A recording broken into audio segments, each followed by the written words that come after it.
Lubang keempat Prabowo.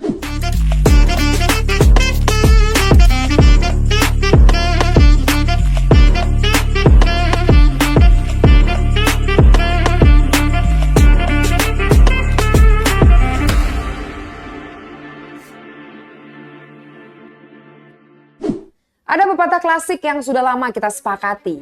Hanya keledai yang jatuh 2 kali di lubang yang sama. Aku menduga pepatah itu berasal dari negara Timur Tengah. Sebab binatang itu sempat menjadi tunggangan favorit di masa itu sampai-sampai muncul kisah bapak dan anak yang berjalan memanggul seekor keledai. Bertahun-tahun kemudian di Indonesia kita sama-sama menyaksikan seorang tokoh populer yang dengan sangat baik dan cermat menerapkan ilmu keledai. Namanya Prabowo Subianto. Jika harus sedikit adil, Prabowo bukan 2 kali jatuh mengalami kekalahan yang sama, namun sudah 3 kali. Jika Pilpres kali ini dia kembali gagal, artinya itu akan menjadi lubang keempat bagi seorang Prabowo. Apakah artinya Prabowo tidak pernah bisa belajar dari pengalaman? Itu sungguh pertanyaan konyol dan kurang ajar.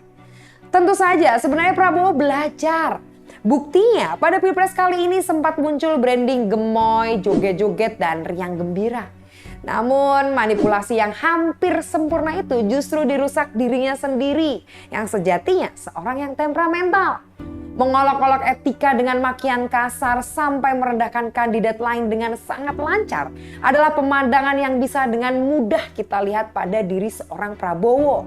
Pasca debat, kita tahu Anies dikata-katai tolol oleh Prabowo di depan kader Gerindra. Begitu juga Ganjar yang disebut otaknya nggak jalan karena melahirkan program internet gratis untuk para siswa. Artinya, Prabowo lah yang sebetulnya menciptakan lubang bagi langkahnya sendiri dan membuatnya terperosok.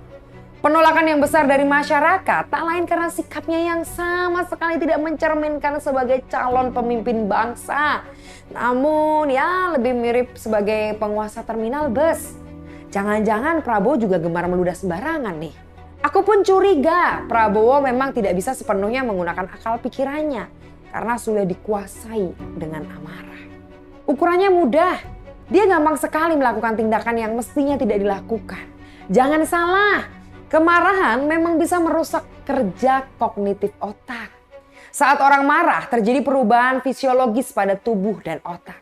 Beberapa penelitian bahkan menunjukkan kemarahan memicu aktivitas area otak seperti korteks prefrontal yang terkait dengan pengendalian impuls dan pengambilan keputusan. Kita tahu Prabowo termasuk orang yang sangat tidak bisa mengendalikan amarah. Jika itu sudah terjadi selama bertahun-tahun, sudah berapa banyak fungsi otaknya yang tergerus? Taruhlah ya saat ini hanya 25% kapasitas pikiran Prabowo yang masih berfungsi. Dan itu pun masih harus dibagi-bagi dengan aktivitas dan konsentrasinya yang lain. Kita perlu membagi-bagi karena bagaimanapun Prabowo termasuk orang yang punya banyak kesibukan.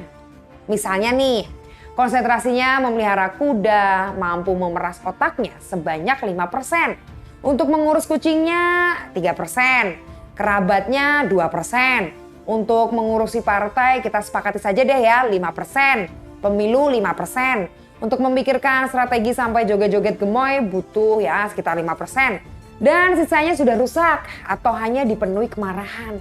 Makanya jangan kaget jika yang diperlihatkan Prabowo lebih banyak marah-marahnya. Sebab hal itulah yang memang sudah mendarah daging.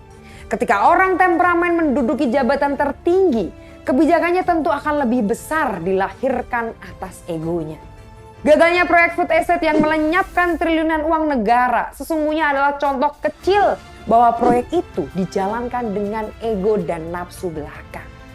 Ya, itulah yang dilihat masyarakat pada seorang Prabowo.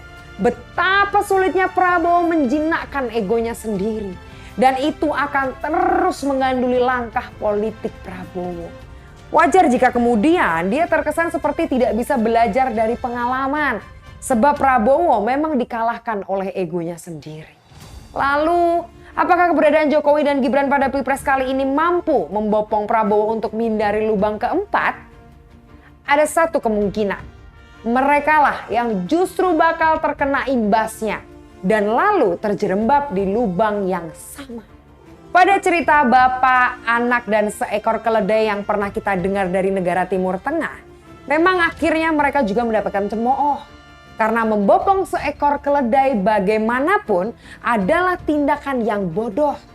Tapi Jokowi, Gibran, dan Prabowo tentu saja gak ada hubungannya dengan kisah yang amat terkenal itu.